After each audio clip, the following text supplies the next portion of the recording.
WU. We are streaming live, so you can virtually be part of the conversation wherever it is that you are. If you want to, join us and contribute to the conversation that we're going to be having on the Evening Rush. On the Evening Rush, we get to look at issues that bedevils Nigeria across all the sectors that makes Nigeria what it is, from insecurity to lifestyle, welfare, government policies, House of Representatives activities and agreements, laws that they implement, laws that they make, the technicalities involved in how they go about passing their laws, mentioning whatever it is they want to mention in the House, the proceedings precisely. We also look at how Nigerians are coping with some of this policy implementation, reactions to national issues from the front and from behind as well. We also look at some of the permutation, the political permutation. We look at what could break the ice. We also consider some of the statements and utterances made by the current political party statesmen and in Nigeria, and trying to curate investment opportunities from our international counterparts. So these are the issues that we actually discuss right here on the Evening Rush. Today's Thursday, and you know precisely how we do it on Thursday. So let me introduce my analyst this evening on the Evening Rush, and that is Barrister Darlington Agumwa. Barrister Darlington, how are you? Yes, I'm fine. Very good. Straight to the point. Barrister Darlington is fine, actually. If you're joining us, you can actually see him. Like I said, we're streaming on Facebook, so you can actually see him. He's looking dapper. Barrister, what's the secret? So you're looking dapper. Is it not you? Mike. Ebe kwanu. What is that? We cannot be doing shows together. I will not be taking care of this. This man. Barrister Darlington. Okay, you don't want me to tell them. Barrister Darlington. Okay. Matadio. Okay, I don't hear. Okudi. Talk day. Okay. So I want us to look at it from different prisms and comprehension as to how these issues would affect all of us. Barrister Darlington Agumo. So let's start off with this development. In a very recent situation, Bayo Ojulari, the NNPCL boss, has said that there are plans to remove him from office. I'm sure you heard when we heard that the DSS actually kept him in custody and they are grilling him on some infractions that were witnessed since he became the NNPCL boss, along with Atiku's son-in-law. And Ojulari is actually not just raising the alarm, he was literally reiterating that these are issues because of the reforms that he's introducing into the sector. Also, another thing that caught my attention was Ojulari saying that they were making reforms considering the refineries. And it's funny because Obasanjo has told us that refinery is moribund, the facility is actually outdated, it's analog, that they will continue to waste the nation's resources, that is money, into those refineries. It's better for them to sell it off, or if they want to build a new refinery from scratch, or possibly partner with Dangote. Let's work with that while the government knows what to do. And we also had at some point, I think 2 months ago, that it's not out of the table, it's not out of the equation if they consider not selling off the NNPCL, rather, if it's not out of the table. And then all of a sudden we're hearing this. So who is deceiving who? We were told that the Warri refinery had become operational. The Port Harcourt refinery had become operational. In fact, they did an unveiling. They invited journalists to go in there, and now it's being closed off. And they're telling us that what came out at the time from there wasn't refined there. So why do we have inconsistencies from some, or articulation or clarifications that are misconstrued or not properly articulated or clarified to the Nigerian people? Do they think at this point in time that Nigerians are so gullible to absorb anything that has been said without going through their own fact finding or fact checking, now that we're in a digital age, compared to how it was that we only take what they tell us way back in those days? Esther, for that man to tell us that it is as a result of the reform he brought to the NNPC that they are now witch-hunting him, harassing him and all that. He said he's working to restore the nation's refineries to full capacity. Are you serious? The other NNPCL Chief Executive Officer, that was Kerry, also told us the same thing. And he was been there since we didn't see anything happen. In fact, he's on the EFCC's wanted list. Do you see why it is not good to have a leader who is not sincere and truthful to his people? Because every other person will lash on to that falsehood, that false narrative. Why is Ojulari telling us about reform? Is it not because his principal is equally talking of reform that nobody can see? Are you saying he's not supposed to talk about reform? Why would he? Because this was the man who told us that the Port Harcourt refinery and Warri refinery are working. They had to take an old man. He was not the one that told us that. Who? It was Kerry, the former NNPCL boss, that told us that. He inherited it, Abi? Yeah. Good. When he inherited it, what is he supposed to do? Tell me, what is he supposed to do? He should have looked in and told Nigerians the truth. That look, this thing, look at what we see here. Look at what is going on here. He didn't until they started harassing him, so to say. You mean under his watch, nothing went wrong in NNPC? Okay, the 210 trillion naira they are looking for, what happened to that? It was under my watch too, Abi. You can see. So, look, the man is not telling us the truth. I'm serious. He's not. Because so many infractions have happened under his watch and he did not address it. So, which reform? Is it a reform that that refinery will start working? Because he mooted the idea of selling it at a point. He mooted the idea of selling it at a point. Now we are hearing they want to do it like a NNG. Nigerian liquid natural gas or something. They want to convert it into such an arrangement. So that will tell you that ab initio, this man doesn't know what he's doing. I said it here, Esther. You see, one of the things that even baffles me that most time people don't listen. They don't even take me serious. Petroleum engineering in heaven. He was working with God. He knows everything. This is the right choice. This, that. I said, what are you talking about? Did I agree? If this man is what he claimed to be or what he claimed he is, we will not be having problem today with a name. By now, you would have seen action. Esther, we would have seen action in that refinery. But what did we see? Corruption upon corruption. Corruption upon corruption. When they started probing that place, Esther, you saw the humongous amount of money they got from there. Even managing director of that of Port Harcourt, Abi, 80 billion naira. 80 billion. 80 billion naira. One person, one. By the time you go and check out all the other ones, you now know how much that have gone down the drain. How much have you spent on those turnaround maintenance? 18 billion or so. $18 billion. Where are the results? Esther, where are the results? And I was expecting when this man came into it, he would have done a very, very forensic audit of this and come out and tell the Nigerians the truth, including the president, and say, look, this is where we are going. Up to today, have you seen any work plan by this particular Ojulari? That work plan that will be sustainable on those refineries. Have you seen any? Nothing. Nothing. So what is it telling? What reform is he bringing to a dead carcass? Carcass. Carcass. You are telling you which reform? Which reform? That NNPC is still talking of bringing in fuel into Nigeria. When government have told us that they remove their hand from subsidy and whatever. This 7.7 trillion now they are telling us to pay them. How come about it? Have anybody explained to you? You can see. So I didn't see any reform. He just hiding under it. Just like his principle. When they fail, they say it's the reform they are bringing. What reform? Where is he going to?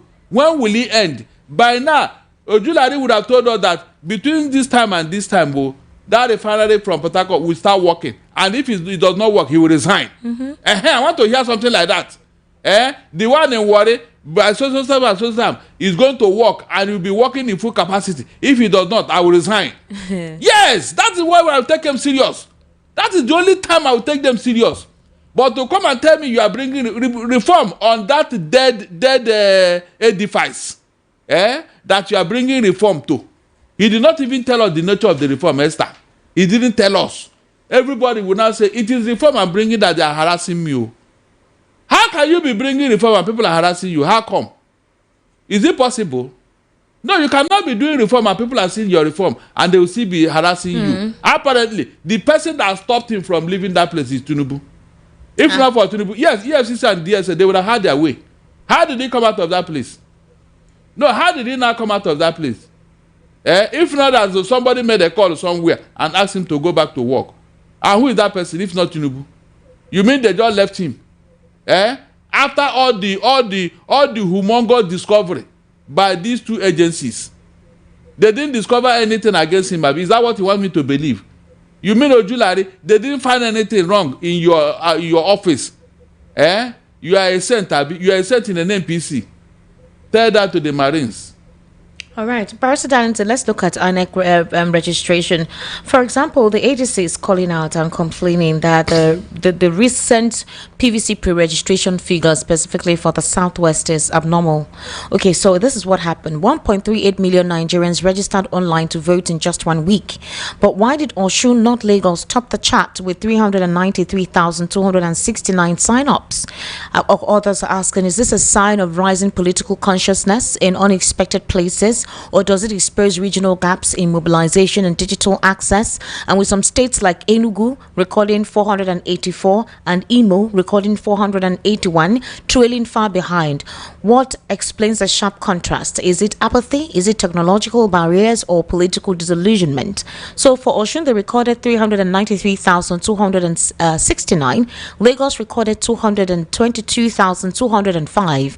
Ogun State recorded 132,823. The FCT 107,682, Oyo State 66,951, Kaduna 61,592, Kogi 58,546, Kebbi 35,009, Yobe 34,888, Kwara 33,726, Ekiti 29,685, Niger 24,818, while in Sokoto 12,478, Bauchi 13,066, Borno 21,045. Okay, so again, these are basically what the ADC was calling out the INEC for, and this is what they said. They are raising the concern that they described it as statistically implausible pre-registration figures released by INEC in the first week of the ongoing continuous voter registration.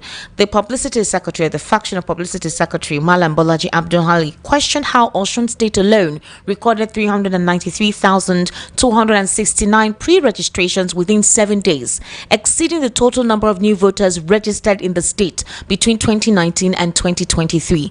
So again, the big question, could it be apathy?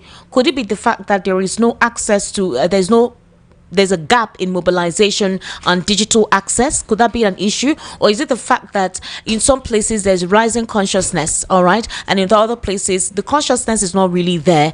Possibly it's being talked about there, but there's a general sense of apathy in certain regions. How can you explain this? Esther, the rigging permutation have started. Rigging, Ken? Yes. You don't think that it could be the fact that there is a lack in digital access, considering certain infrastructural deficits in some regions?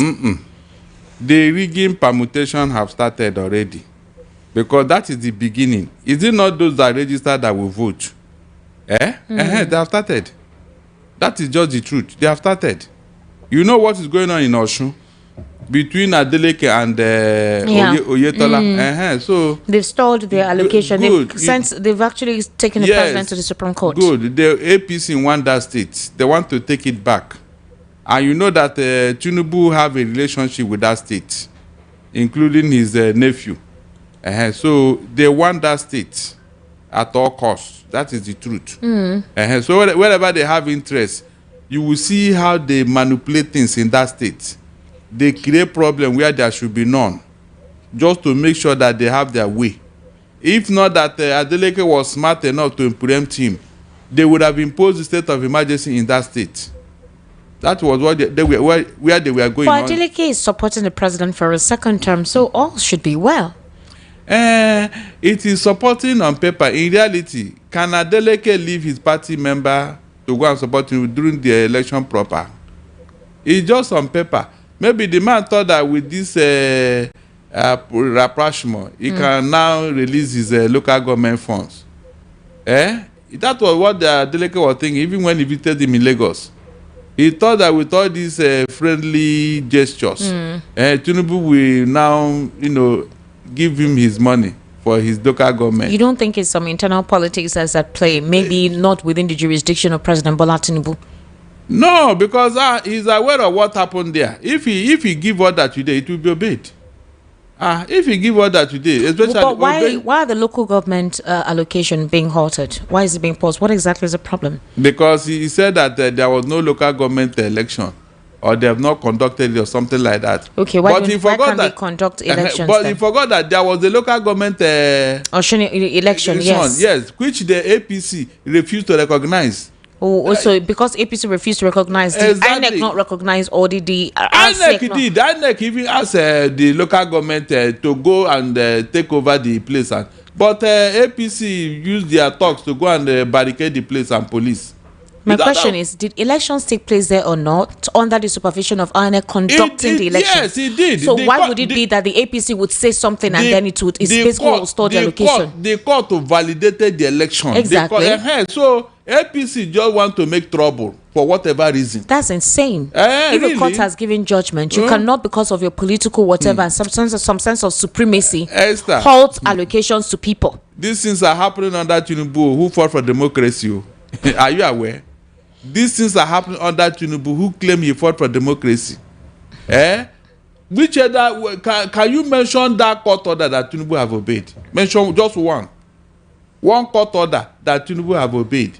Look at what happened in Rivers State. When we said that the judiciary have been pocketed, the signs are there. Look at something that happened in Rivers State, that is state of emergency. Are you aware that matter is in court, up to the Supreme Court? Yet nobody talking about it.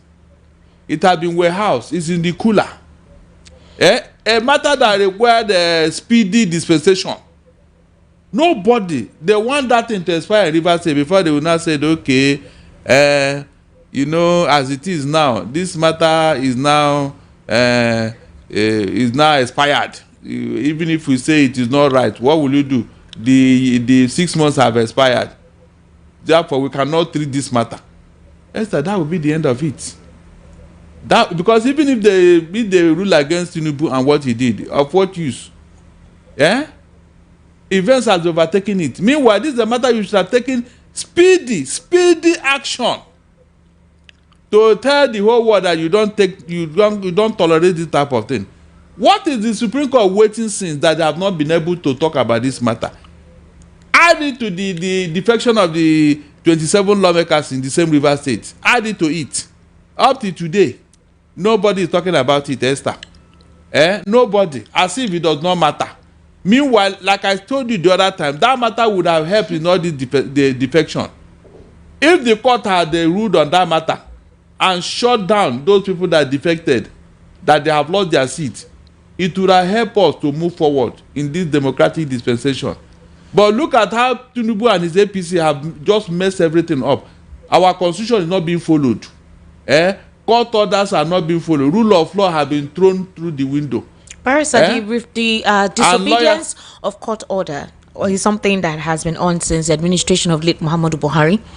I remember that there were instances where the DSS would be told to do something and they wouldn't obey it. And Nnamdi Kanu's case is one very strong instance. So is this something that started? Okay, let me give you this instance. Some supporters of the administration will say that Tinubu is not the cause of Nigeria's problem. That Buhari did his for 8 years, and the nepotism, the imbalance in federal character, insecurity, even the escalating food prices and all of that, commodities, started from his administration. But yet Nigerians allowed him to do 8 years.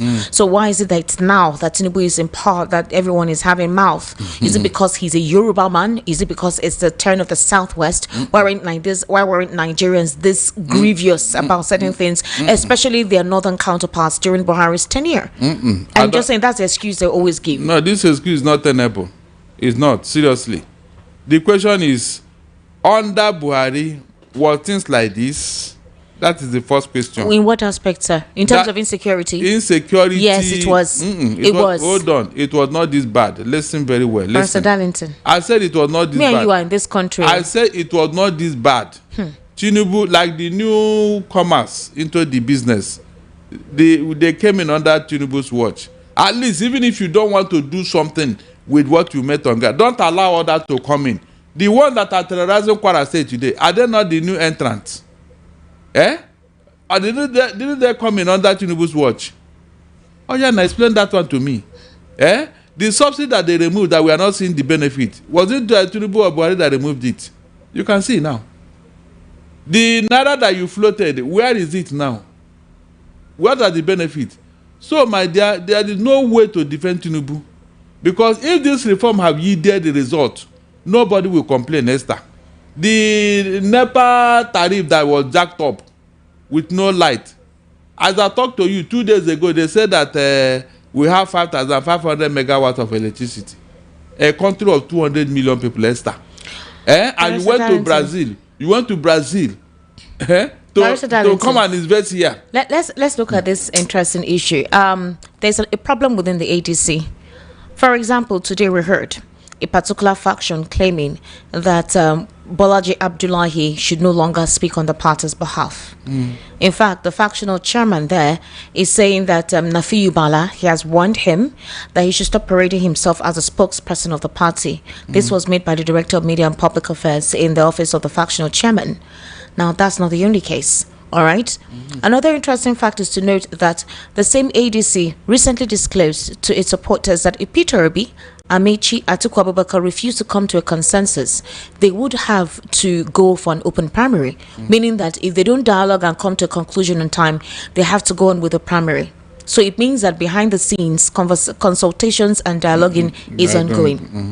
Amechi has also disclosed, in fact, I was surprised when he came on the news today to say, I am not stepping down from anybody. I am participating. I am contesting the 2027 presidential election, which obviously verified what the ADC just said under Bolaji Abdullahi, that they would, if Peter Obi and the likes don't actually have a consensus, they have to go ahead with the open primary. The next thing we're hearing Amici insisting and emphasizing that he's not stepping down for anybody. We have also heard talks within the PDP that while they're consulting Peter Obi because of the current zoning, that we've heard likelihood that he's taking his time. Now, there are also indications because of what is going on within all these political parties that Peter Obi may adopt the NNPP, the New Nigeria People's Party, and possibly Kwankwaso, who was a counterpart in the 2023 elections. There could be a merger in that regard. However, in Peter Obi's case, he has been quite silent. He has not been speaking on behalf of any political party, however. He's basically just been speaking for himself. The only recent conversation we've heard is about he and Deji Adeyanju. He sued Deji Adeyanju to court for defamation and slander. So, the Lagos State APC has come out to call Peter Obi confused, that he is in a state of a quagmire where he doesn't know how to make a decision for himself. Others believe that the issues in this political party, specifically the ADC, that Peter Obi decided to be part of a coalition and had an intention to run with, considering that there will be conversations for a consensus, that whoever is causing the distraction in the ADC is from the APC, that the ones causing issues there. Again, the advice to Peter Obi is he should take his time, that he still has time. How do you see all of this coming up, especially now? Peter Obi is strategizing. Let us wait until he come out with what he has. Is there another thing?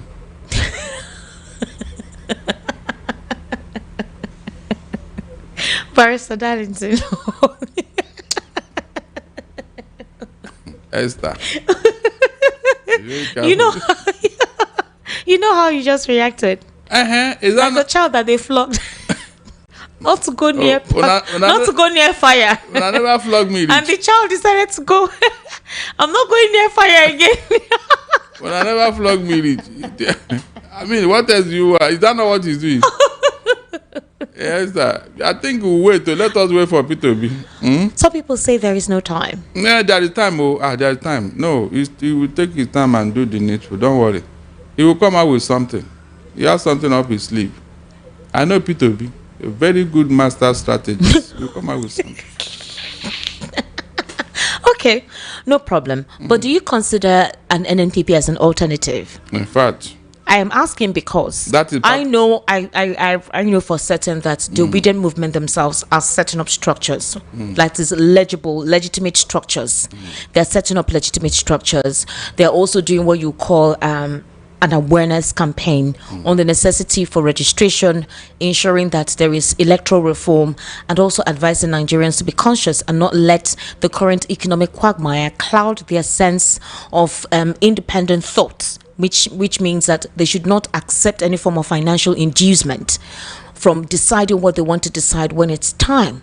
But do you think that the kind of support base he has, even if he has not said precisely where he belongs to, that he would actually whatever it is or wherever it is he decides to go to, the supporters will go along with him, considering that he adopted the Labour Party just 6 months or 5 months into the 2023 general elections. But some other people feel that things have changed in a couple of things that have been deployed by the current political party, utilizing social media to supposedly reduce his strength in terms of integrity. You know, with you have slanderous comments coming from all places, activists who are meant to be. Omodo just recently made such a statement.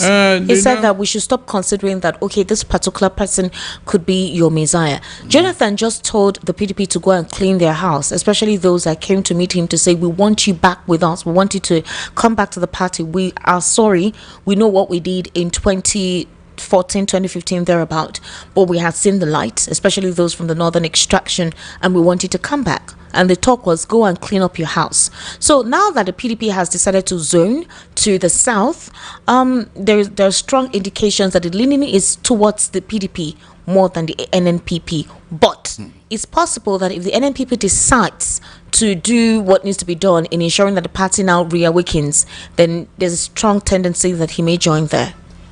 Look, which PDP are you talking about? Is it the same PDP that Wike is telling you that if you don't support his principal, being Tinubu and APC, that there is no deal?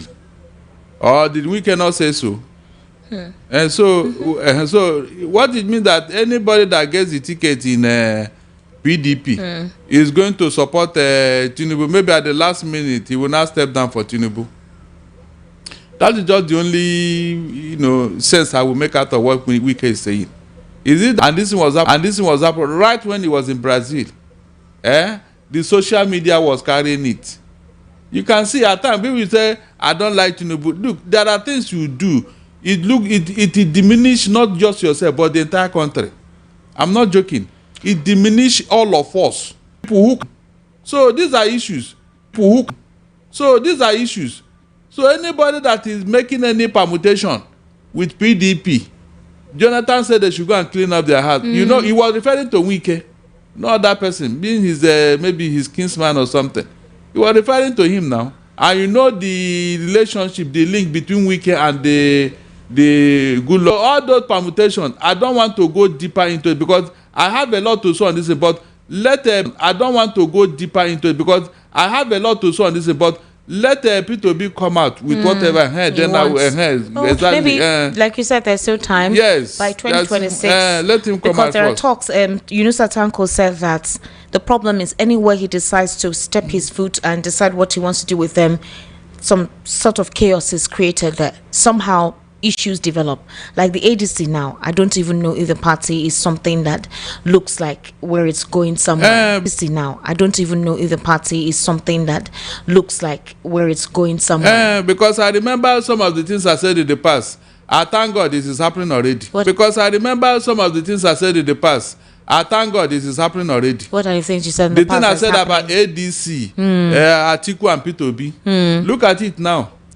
That place is now closed. The door is closing gradually. But these are Facebook. I'm currently streaming live on Facebook, so you can join us on Facebook. Esther Wachuku on Facebook, so you can enjoy the flow of the conversation we're having. We're actually working on some upgrades, and that's why you're experiencing what you're experiencing. But it's Esther Wachuku on Facebook. I am currently live there.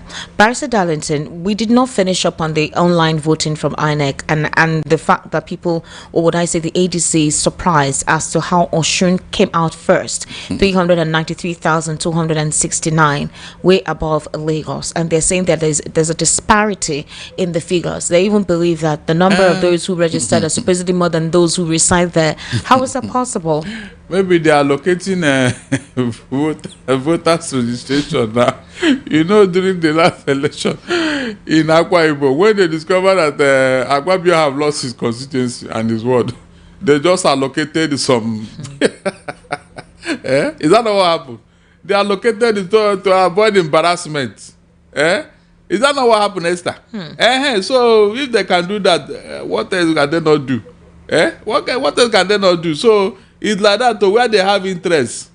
You are going to see voter turnout, and you think it's actual human beings. Barrister, in our educational sector, for example, the Polytechnic Association, the Senior Staff Association of Nigerian Polytechnics, they issued a 21-day ultimatum to the federal government over what they described as long-standing unmet demands. And what are the demands? They complained that there were issues affecting members' welfare and that the union they actually had an extensive conversation based on these issues that had not been met. And on the 26th and on the 27th of August, this was basically what the issues were. They listed it. And they said that if these issues or these demands were not met in 27 days, they'll be shutting down, academic sessions in schools. So we know that also both academic and non-academic unions across Nigeria's higher institutions have in recent weeks issued ultimatums and strike threats. And there is currently a nationwide protest to press home the grievances against government. Tunji Alausa has said that they've not even had any conversation whatsoever with them. So there's no deal actually signed. Anybody bringing up any information that is contrary is not coming from a true source. So what are the unresolved issues with government? It's the release of new schemes and conditions of service, constitution of the renegotiation committee on the 2010 agreement, the non-release of the 2023, 2024 and 2025 needs assessment funds, non-payment of arrears such as promotion arrears, 25 to 35% salary review arrears, wage award and full implementation of the new minimum wage. Now, part of the achievement of this administration that they always reel out is that ever since Tinubu came on board, ASU has not gone on strike. That's one of the things they always pat their shoulders as considered as an achievement. Now we're beginning to see strike actions. A couple of people feel that this is a political agenda of the academic institutions to make the administration seem as if they're being ineffective or what they are saying is different from what is being felt. But if you go to these institutions and see the dilapidated structures, if you hear the complaints of the staff in the terms of welfare and the literal lack of the apathy actually engineered towards them, would you say that they complaining right now is not valid? Esther, the people that are supporting Tinubu that under his watch also have not gone on strike. And that this time that's happening now is political propaganda. Please, this is the time the government is supposed to come out and say, look, we have met ASU's demand. So whatever they are doing now is the handwork of opposition. Okay. And then they bring out the facts and figures. Is that not true? So since they have not done it, what is the propaganda here? Those people, those eggheads in the university, do they look like those who want to do propaganda? What they are stating is that they are facts. They are facts. Tinubu told us that under his watch, ASU will never be on strike. He said it himself. Yeah, he promised it. Yes. So what is going on now? Are you telling me that before now, ASU have not approached government? All the meetings they had, what came out of it? Nothing. You said they haven't they've not come to speak with them. They haven't given any update on most of their demands. 2 years after, nothing has been done. Meanwhile, money for politics is flying right, left, and center. In Kano, somebody was caught with 29 million naira during the last off-cycle election. The by-election. Somebody was caught with 29 million naira to buy what? Votes. Esther, to buy what? Votes. Meanwhile, you cannot pay lecturers. God Almighty. The 500 and something thousand naira per month, you couldn't pay. But when it comes to election and campaign, money will come out. Esther, how do you rationalize that? Look, I am not surprised. Esther, you can't give what you don't have. If you have a government that have the interests of the people, the development of the country at heart, that education should be the priority. Because what can you do without education? Just tell me. The development of this country is hinged on educational advancement. Go and show me that country that developed without educational input. True. In their infrastructural agenda. Mention the country. Just show me one. You can see. So all these things that Tinubu is going all over the world asking people to come, they are looking at you. In fact, they are making mockery of Nigeria. Because when they are talking, they will be punching their laptop and be, their smartphone and be checking. What is the estimate of power in Nigeria? 5,500. What is the population? 200 million. What is the educational level? The judiciary? What? This thing will come out as Tinubu is talking to them. They'll be looking at him and be looking at their their smartphone and what he's telling them. So how will they come? I don't know whether they think it's an embarrassment on his own. The world has left you behind. You don't believe that when you talk to them they will listen. It's not possible. Even if you tell juju, that juju will not work for them. It will not, because they are coming to put their money where they will get benefits, not in an environment that is so hostile and so toxic. 5,000 megawatt of electricity, 5,000. Then the Brazil he went to, what is the megawatt? Please help me check there. The megawatt of electricity in Brazil that Tinubu went to come and invest in Nigeria. So they will leave their comfort zone to come and suffer here, abi? It's not possible. It can never happen. All the so-called beef that somebody say one company there will bring a cow. They will be bringing out what is it called? Beef beverages, 9,000 whatever in a day. I said, are you serious? Where are the cow? The Fulani herdsmen will not allow you to touch their cow. That's not the business they want. The only business you can talk to the Fulanis that they will listen is hand over the whole Nigeria to them. That's all. That is all. Whether you like it or not. If not, look at it, since they've been talking of this ranches, Esther. Since how many years now? Throughout Buhari, yet no single ranch has been built. So where will you now get the cow to come and start the meat business you are talking about? Where? Will the Fulani cow herdsmen release their cow? No. Is this cow that they are using as a cover to do whatever they are doing? When they carry one or two cow, they will trek from Sahel to Imo State and say they are rearing cow. Meanwhile, they are there for another business entirely. So when you remove this cow and put them in a ranch, where would they be moving all over the place again for? Barrister Darlington, for Dele Momodu, he criticized the zoning of the PDP to the south. He says it's the hand of Wike and the voice of President Bola Ahmed Tinubu. So, for example, we all know what happened on Monday. Okay. Now, he alleged that the decision was influenced by Nyesom Wike, the minister of the FCT, whom he accused of working for President Bola Ahmed Tinubu. I don't think Wike has denied that. He has always said it, that he's working for the success of President Tinubu's administration.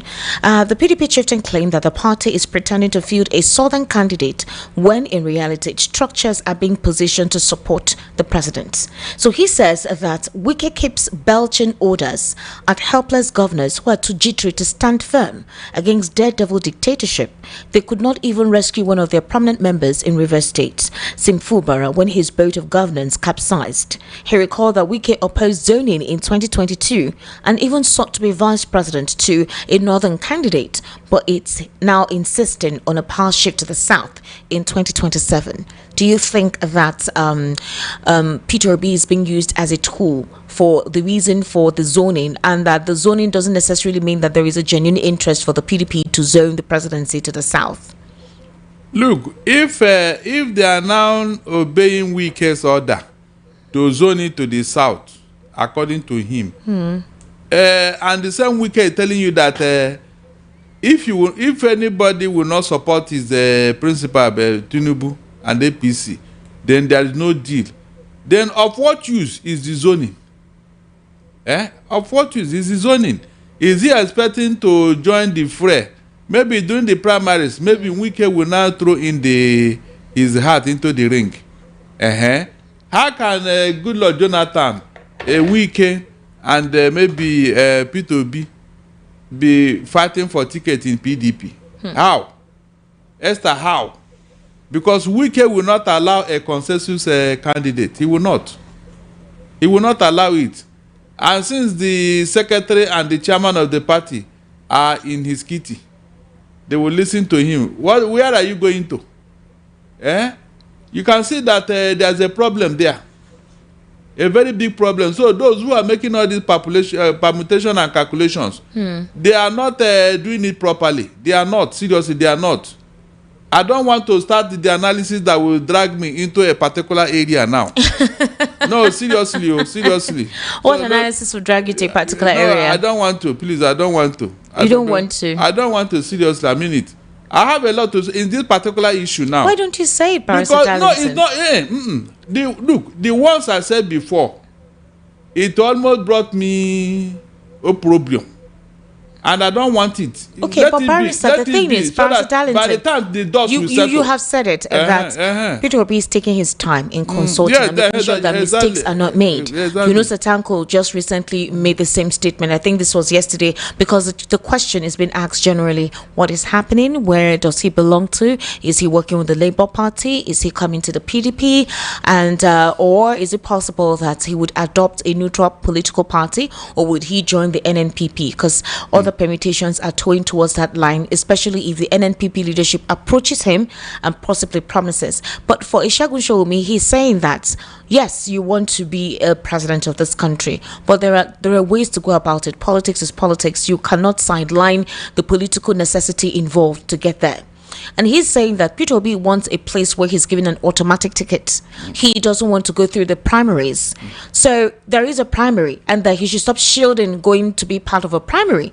That is the same thing that is impeding him from putting his 2 feet in the ADC, because he wants a situation where there'll be no primary, but he'll be like a consensus candidate to work with. And they're saying, how do you test your strength with that?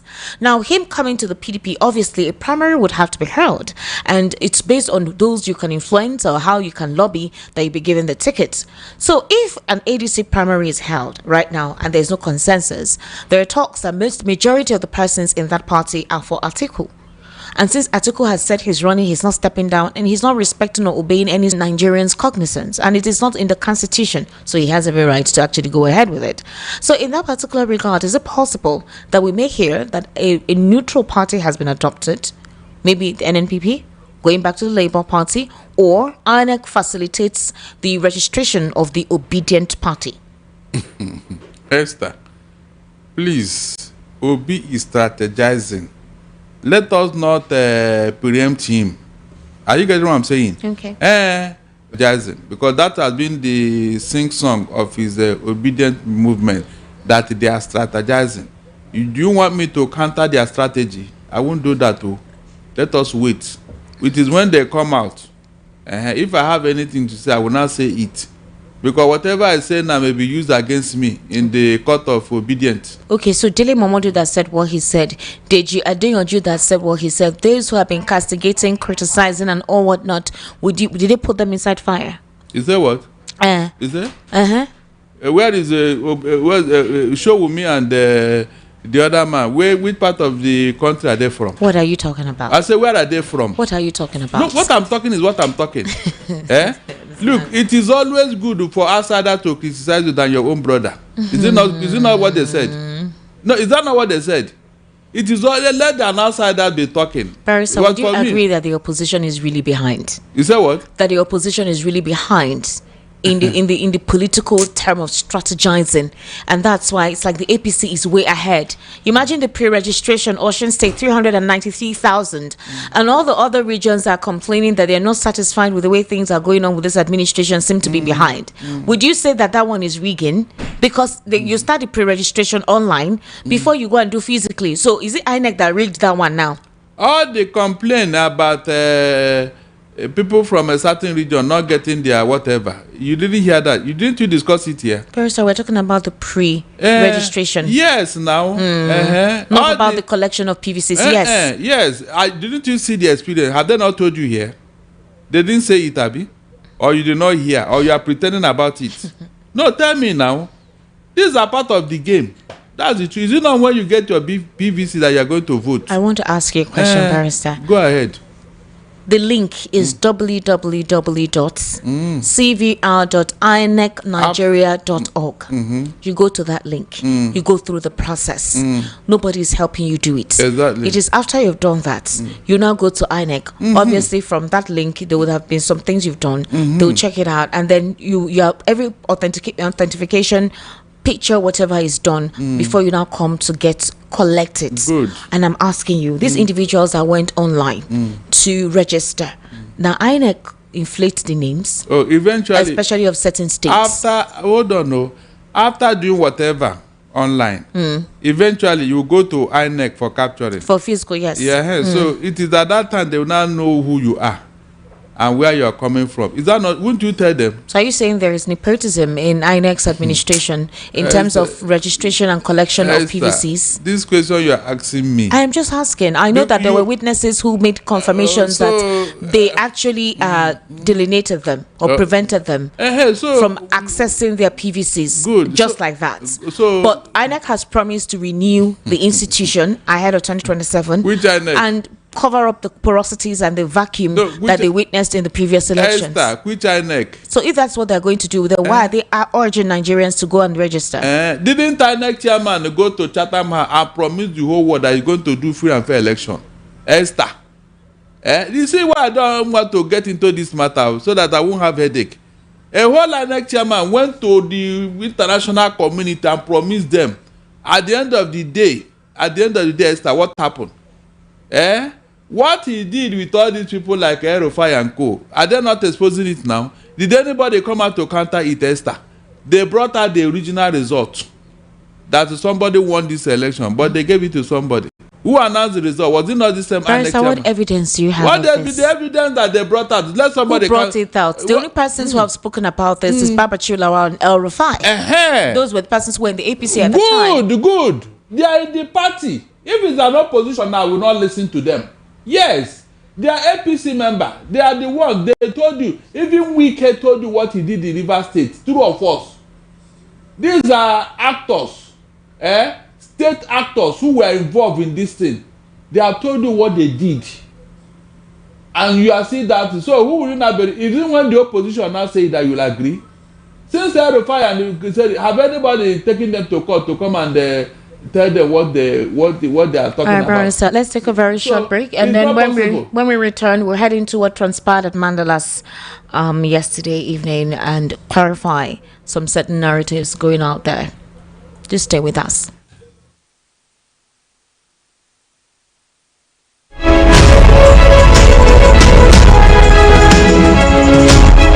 To take the next step toward your dreams. Admissions are now open for the October 2025 and January 2026 intakes at Lancaster University, Ghana. Get ready for a world-class education, global opportunities, and an unforgettable experience right from Ghana. For more information, contact us at +234 0701 708 9214 or email us at nigeria@lancaster.edu.gh. Apply today and begin your journey to success with Lancaster University, Ghana. Your future starts now.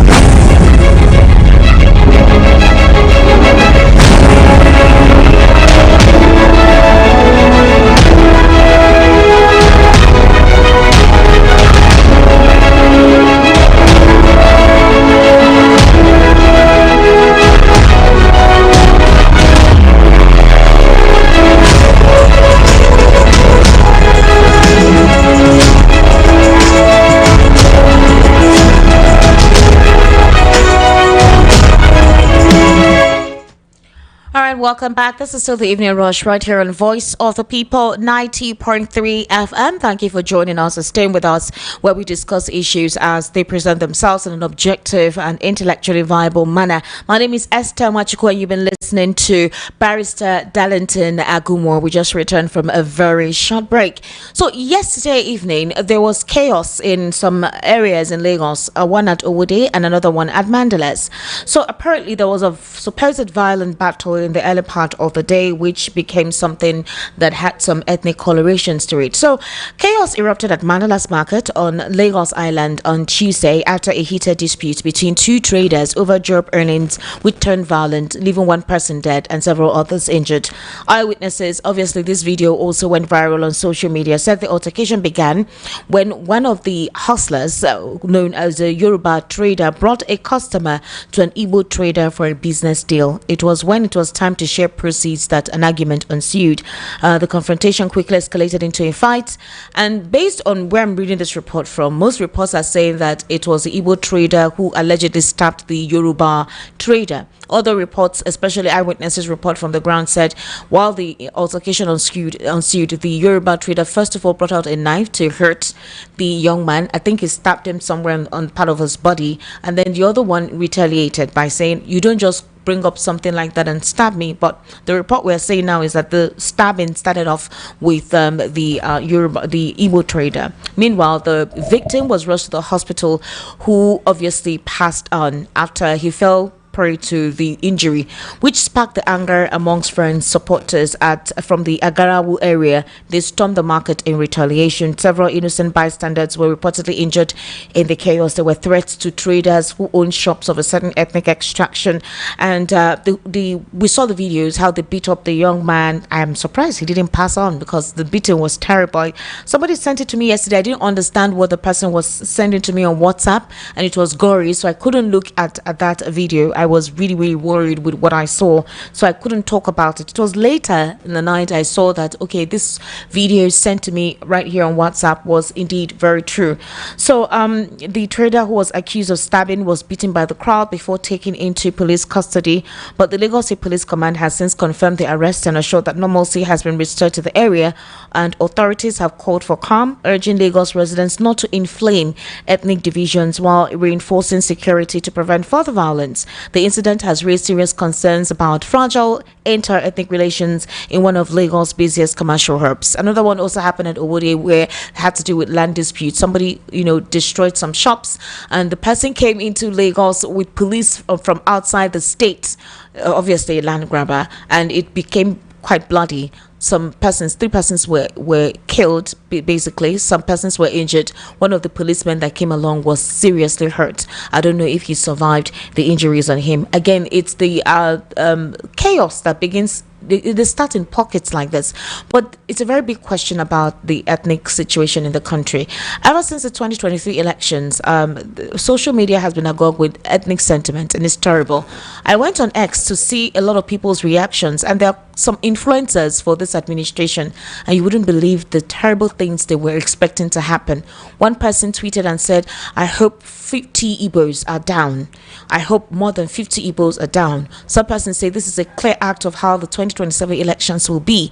You better pack up your things and leave the state and all whatnot. And I wonder, we have security agencies looking at all of these profiles, and nobody is saying anything. No one has traced this account. No one has made sure to find out who these individuals are, who are literally calling for bloodshed in the country they consider as theirs.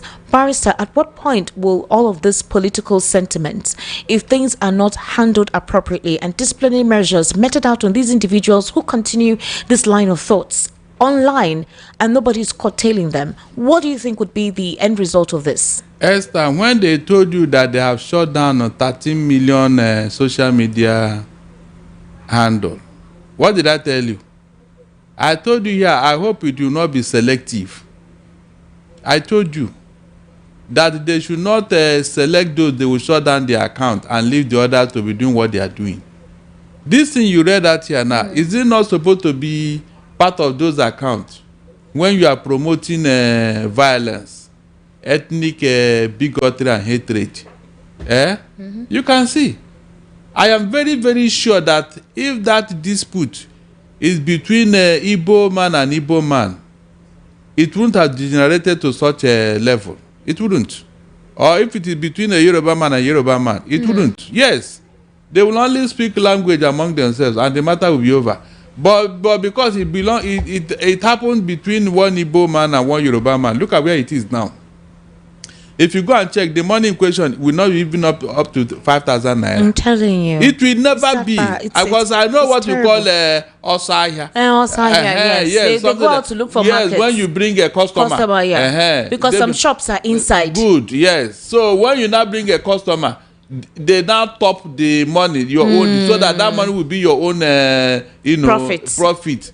And then maybe the man brought and there was something for him, and the other man said, "No, I cannot give you," because they don't agree.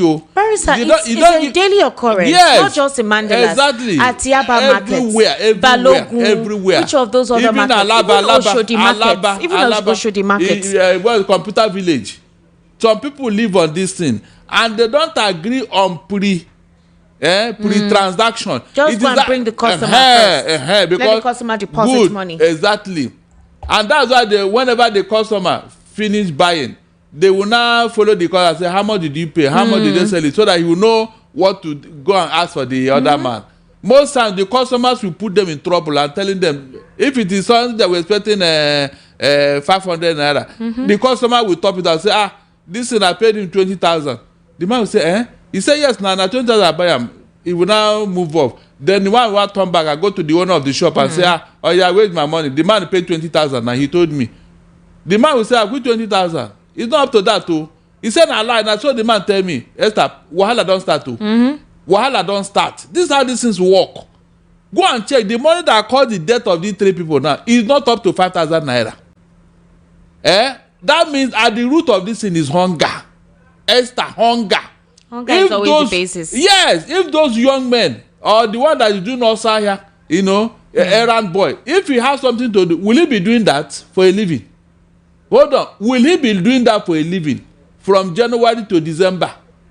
How much will he make in a day, in a week, in a month, in a year? How much? But Barrister, the situation is the way the report came. The report that circulated across most online media platforms. Some people try to report it, in a very balanced way. You have some online media platforms. Naraland is reporting that the Igbo trader stabbed the Yoruba trader first. Punch is giving a different report as to what happened. I don't want to. But the thing is, Barrister, it tells you about where we are at this point in time, just told you, where the importance of our unity should be paramount. And none of the agents, especially in Lagos State, like none of the APC party agents, none even the Trader Association, the management of the market, we've not heard any one of them come to address the situation or even say something to create that sense of please do not attach ethnic colorations to this. Barrister, Nigeria cannot afford at this point in time to go through what it went through in 1965 thereabout or 67.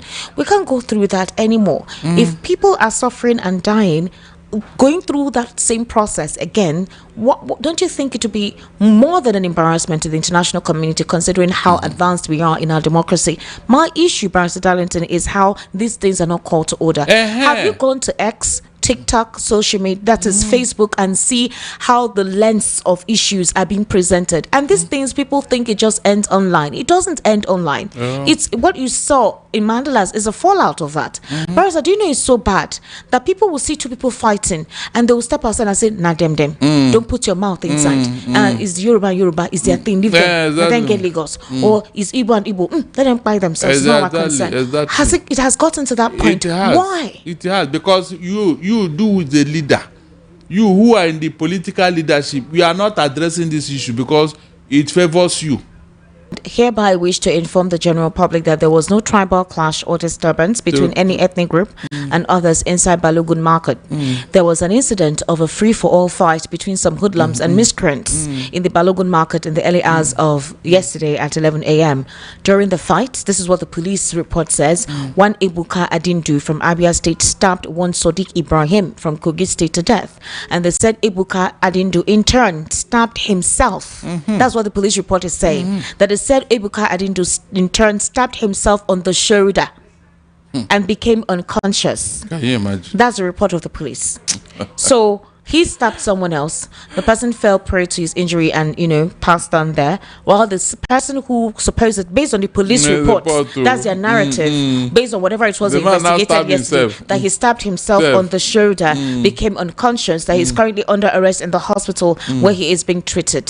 The investigation into the matter will be concluded and he will be prosecuted after he has been discharged from the hospital. There was no loss of innocent lives or injury to any person or damage to the goods and properties of the market inside Balogun Market. He emphasized that no innocent lives were lost beyond the victim. No other injuries were reported, and there was no damage to goods or property at the market. And normalcy has since been restored, and residents and traders have been urged to continue their activities without fear. Okay.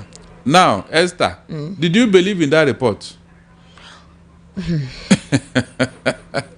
You can't, you haven't short of words. Look at the report.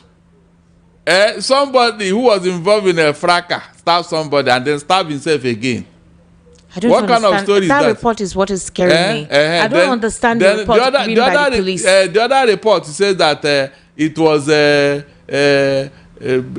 sharing of money that they caused the fracas. Yeah, it was sharing of money. Somebody is telling me right now on Facebook that Esther, on the Mandela's issue, the money in question is 200 naira, and that the person in question was not the primary person. Oh, you can see these are people on ground. No, police did not go and find out this thing from them. How can you slap somebody and stab yourself again, Esther? I don't understand. No, for what reason? You're a trader, you came out in the morning to do business, and you now go about to stabbing people and stabbing yourself. And they want us to believe. Okay, since they are good at reporting, the one that happened during the election here, where MC Oluomo was in public glare, the police were even backing him as he was committing that mayhem, calling him Yashukudi. And when we had police, he said, he's joking. Well, MC Oluomo is not the President General of the NURT. Of course. His office is now in Abuja. He has been elevated. What are you saying? Barrister Darlington, my question is, what would be your advice to security agencies, to the governors of all the 36 states of the Federation concerning this? We cannot be battling for life on a daily basis by saying how we want to survive. We cannot be battling with external elements or even internal elements who supposedly want to create chaos within our polity. I'm talking about the excessiveness of this insurgents in certain regions across the country. We cannot be battling to stay afloat with businesses, see how we can take care of families, and be having ethnic tensions in your place of abode where you reside, even if a couple of people say you're a guest or they're accommodating you or whatever. I'm trying to understand why we're not talking about national inclusiveness and unity. Esther, with what the people at the helm of affairs are doing, what do you expect from those in the lower rung? That is my question, especially in this Lagos. It's very rampant. Very, very rampant. I have been saying it. But each time I say it, somebody will say, you don't like the Yorubas. You always say, but what are you doing? But Barrister, what about the one at Owode? What are you doing? Where somebody came with policemen from another state. All because I'm shocked at that one. Brigandage, violence. I told you here, psychologically, every youth now have been tuned towards that angle. You know, when you have been watching violence, the death and everything, it will not take long before it now become part of your life, part of your routine. You put it in your agenda that look, if I want to survive, I must be violent too, I must kill I must not be, I no go to carry last, all those nonsense. All because the leadership is promoting it. When somebody said you will grab it, snatch it and run with it, you know there are statements you make. You see why America are asking for your social media handle to know what you have been saying and doing. No, some of them use they use scam accounts, so you don't get to see their faces. Look, you don't get to see so they know all of this. Technology will trace you. Technology will trace you. Barrister, some of the people who promote all of these terrible things are residents outside Nigeria. Technology, wherever you are, technology will trace you, Esther. Not in this age and time.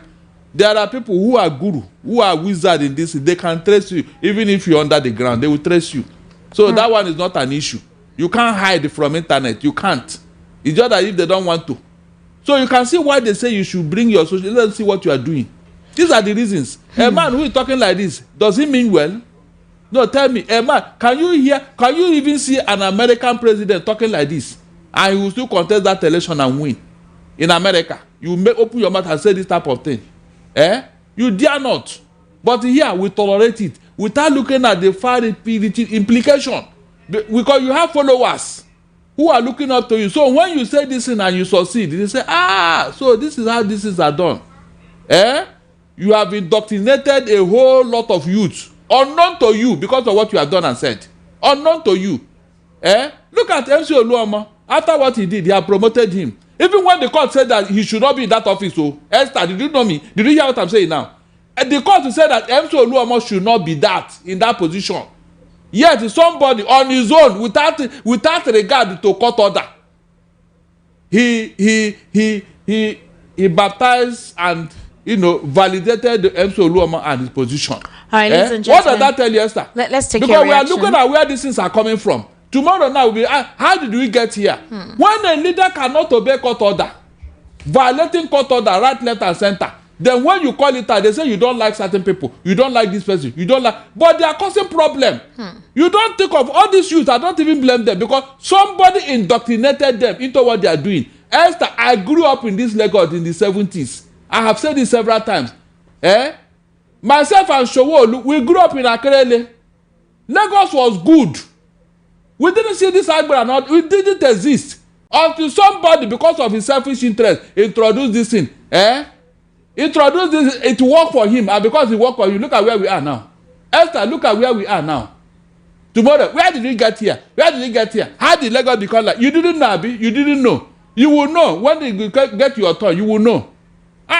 All of a sudden, Lagos has become a gangster paradise. Gangster. Do you know that these people are more powerful than government officials? Are you aware? These Agberos, they do things with impunity. I said impunity.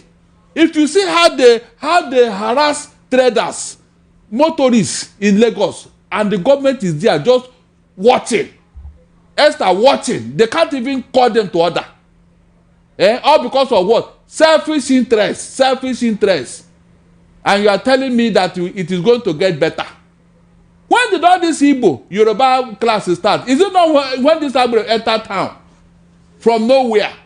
A peaceful Lagos where people are living happily and peacefully. All of a sudden, it has been polluted deliberately. We need to take calls right about now. The number to call is 080-3692-9933. 080-3692-9933. That's the number to call, and the WhatsApp number is 0817-1756-338.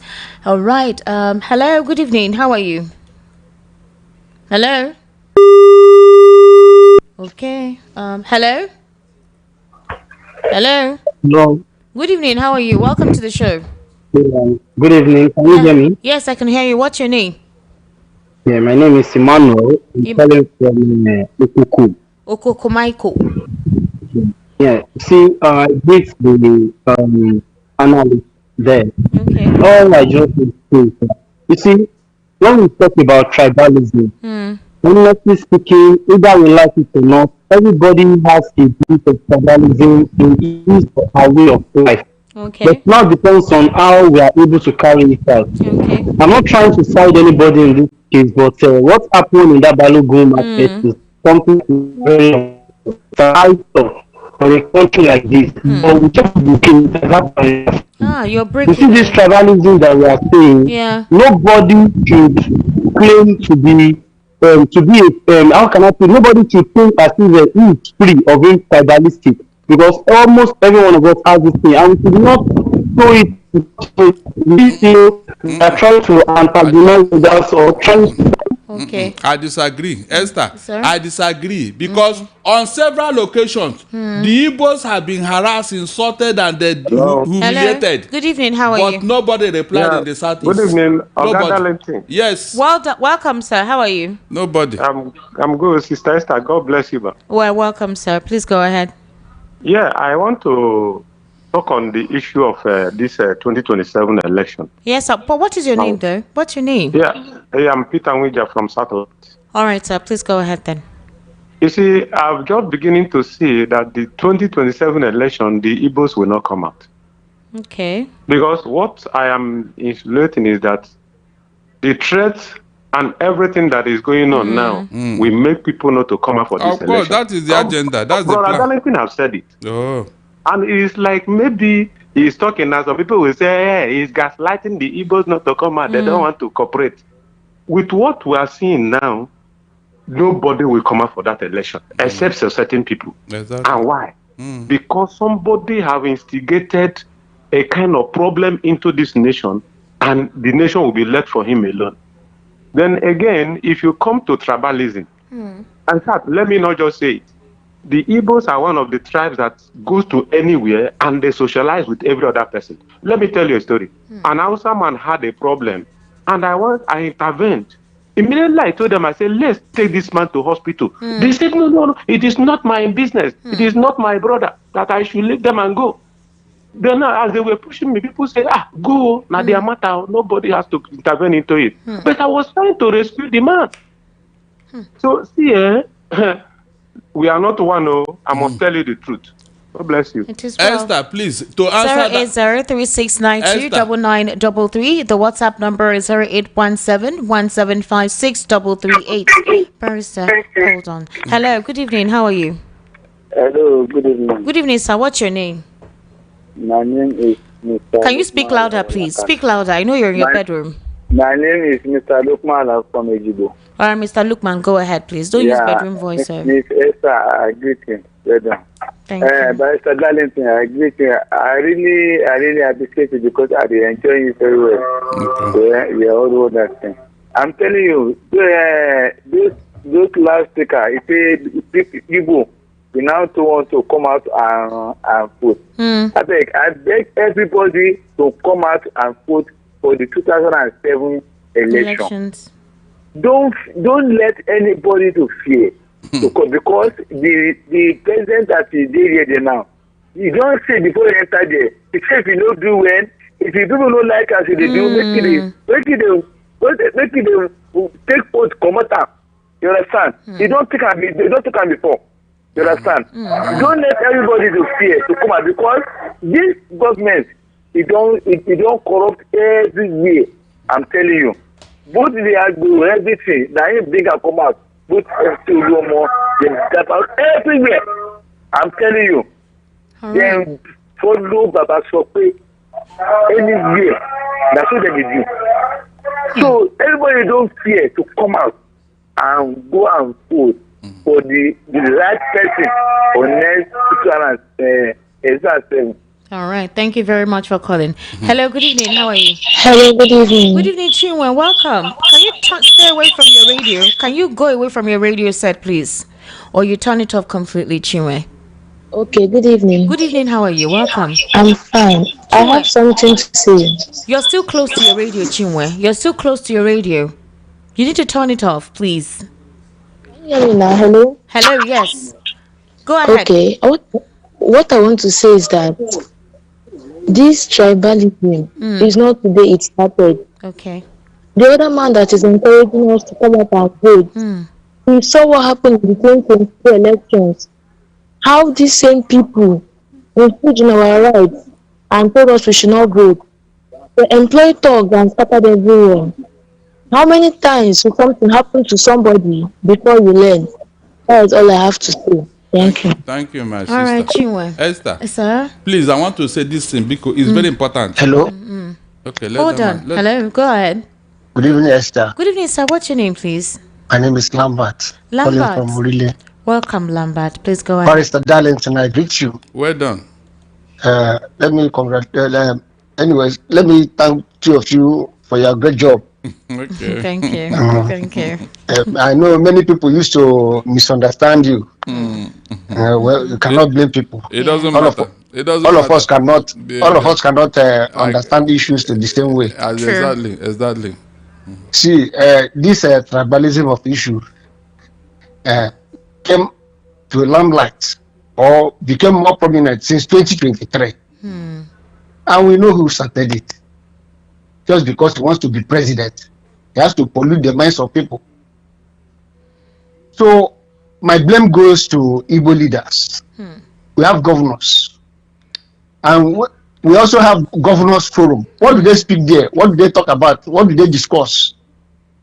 We have senators. They hear all these things. They keep quiet. Is it me that is in my little room here that will come and do something? We can only talk on the radio. People will hear, but nothing will happen. It is only the leaders. Don't say nothing will happen. That's why we have this conversation. All right. Okay, I agree with you. All right. But then we have leaders. If the solution will start from there, let them speak to their counterparts. Okay. The people that will preach one Nigeria, because when they need our vote, they preach one Nigeria. After we voted them in, everybody go into his cocoon or his tribal setup. All these things cannot take us anywhere. You may have upper hand today. You don't know what tomorrow will hold. All right. That person you think is a very weak person today might be a lion tomorrow. They don't think about tomorrow. All right. Thank you very much. Thank you for calling. Esther. Hello. Yes, sir. Just this person, Okay. please. Before. Hello, Mr. Seed of God. Is that your name?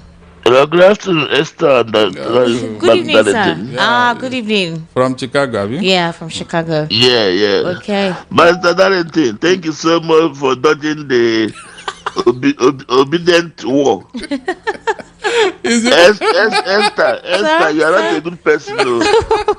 She's always trying Always to set bring Esther to Obi. Esther be running. Esther bringing him back again. I said, you just send Esther. Why? These are the issues now. You don't want him to respond. That is to keep running away. He doesn't want to. Obi is doing good. I jump papas. Also, you can't kill me today. I keep laughing. It's because of people like you. It's because of people like you. Because you will fire me from Chicago. Yes. Problem is for the Igbo governors. Things is happening and it's smelling. They don't want to talk. Why is our people easily bought over? Can they try with the North governors? Why is our people easily bought over? I don't know why. Although is Igbo man the one that loves money past anything? I wonder. They can sell your people. Look at what they are doing to your people, and none of them can ever raise money to say, the Igbo leaders. Nobody has spoken. Or even come to meet their colleague in Lagos. What is happening to my people? Why is it this way? So sad, actually. But so I sad. know there's no way election will come. Igbo man will still vote. Of course, you vote. Igbo man will come out to vote. All right, thank you so It's much. not pathetic. Thank you so much. Thank you so much for calling, all right? 08036929933. That's the number to call. Hello, good evening. My sister, Ambassador. Good evening, sir. What's your name? Hello? Sir, you're on the road. Can you kindly call us back, please? Hello, good evening. How are you? Hello, good evening, Esther. Good evening, sir. Welcome. What's your name? Good evening. Am I speaking with Esther? Yes, you're speaking with Esther, sir. What's your name? Can you hear me? Yes, my name is Idris. All right, Idris, where are you calling us? Esther, you have not read all my messages that I've sent. We have not done message now. We've not started reading messages, sir. Okay. I believe you can hear me. Yes, It's not sounding very well. I can hear you absolutely clearly. Okay. See, Barrister Darlington should understand one thing. See, you don't expect that. We are all Nigerians, and let us be true with ourselves. Okay. For God's sake, I've always been listening to your programs. Sometimes you are a human being, you could be biased. Sometimes I could feel your pain. But don't forget, when you come to the station, are you agitating on Nigerian topics or for the Igbo? We should know your stand. If you are agitating for Igbo, no problem. Let us know that is your stand. You will face support and criticism, and you should accept it. People have a lot of things to take. But if you are agitating as a Nigerian, let us know. Don't forget, I said you have a right, Mr. Barrister Darlington. You have a right to be agitative, but let us be sincere here. Esther, check my WhatsApp message. Okay. And see the message, and Igbo man like you, okay, and Barrister Darlington sent.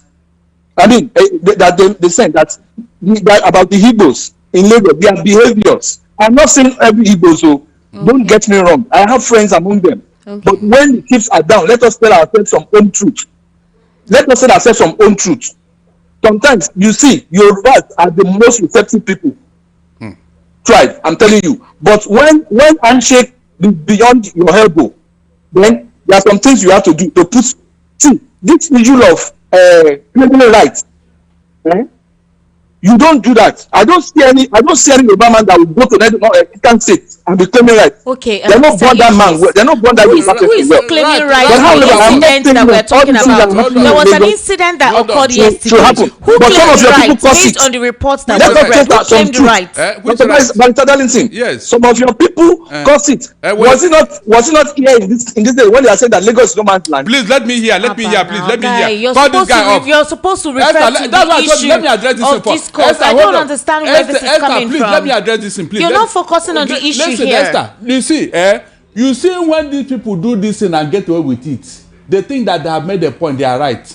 Esther, since Nigeria was created, can you mention that day, that year and time anybody in the southeast started killing people that they are non-indigenous? They should leave. They go to their shop, they beat them. Or anytime any Igbo group tell the Hausas, the Yorubas, or any other ethnic group in the southeast that they don't want them, they should leave, and start chasing them away or beating them for whatever reason. Esther, please, can you mention that day?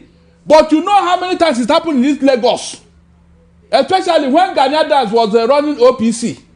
You know how many times that happened in the north.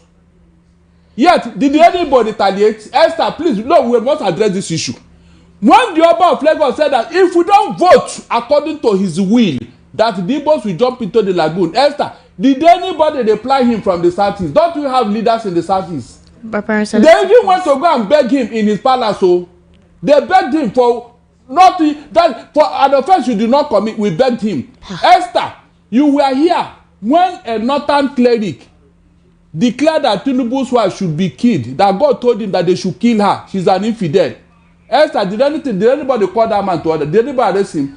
But an Igbo man said that, look, since we cannot be protected, we are going to bring some people from the city to come and protect them and their shops and their property. For saying that alone, he was arrested and put in prison by Lagos State government for over 2 years. At the end of the day, they let him go home. Esther, you were here. What happened in 2023 election? MC Oluomo and his fellow character. You saw what they did. All right, Barrister, let's take so did anybody reply in the southeast? Esther, did anybody reply in the southeast? I want to address that man. Did you ever reply? Or don't you have Yorubas and Hausas living in the southeast? Did you go to take revenge? Hello, good evening. Good evening. Did you take revenge? Good evening, how are you? Good evening, I can hear you. Good evening, it's Reverend Pebble Keke from Ayobo. All right, sir, welcome. There is something some people will tell you, you are the host, you have to caution them. Somebody are calling to some for this your shoot this night. Somebody are telling and the certain people attention that the Igbo people we know put Oga, can you go ahead with what you want to say? Can you go ahead with what you want to say? Focus on the conversation, please. Let the person speak for himself. Don't distract other people. That's it now. The person started off and I needed to hear what the person was saying. 08036929933 08036929933. Please, when you call, go straight to the matter, go straight to the conversation. The other caller, I was waiting to hear him land until I went ahead. So everybody has a fair right to be heard, and that was basically what I was waiting for. I wanted to understand where the prism he was coming from, and then when I heard that he was going off course, I obviously had to mute him out. All right, hello, good evening. How are you? You on the road? That was why I thought you were fine. Welcome. Yeah. What's your name? I am fine. What's your name? Yeah, this is Remy. Okay, Remy, welcome. Greetings to Barrister. Well done, Remy, Daddy. Yeah. Let me go back a bit. Previous caller before the last. Yeah. If you know APC agent when you see one, or when you hear one, prior to 2015 or let me say 2015, you understand the way politics is being run in this country. It wasn't this toxic. Yeah, it is. Yeah, that was their modus operandi. Yes, that was. They did it with Jimmy Agbaje all through 2007 till 2015. That was the same method. He said he was going to give Lagos to the Igbos. They made banners across Lagos, if you could recall. Exactly. 2011, 2007. That is modus operandi. Even just as you said, Barrister, there is no other southwestern state that you've ever heard this kind of thing happen. Or is that like Lagos? It's only in Lagos. I'm telling you. For to know that it's not a Yoruba thing. It is not. It is, we know those behind it, and let us call them by their name. Exactly. So many other states that Igbos have been threatened, or other tribes, none. As I speak, none historically, none presently. Exactly. So it is only Lagos. Yes. And we all know why, because of one man, Tinubu. So let us call a spade a spade. The Yoruba guy that was ranting over a few minutes ago, we know them.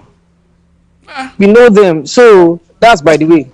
On the issue of Obi, I tend to object Barista's view concerning Obi. You know, everyone is making obedience like they're the only one who desire the good in Nigeria.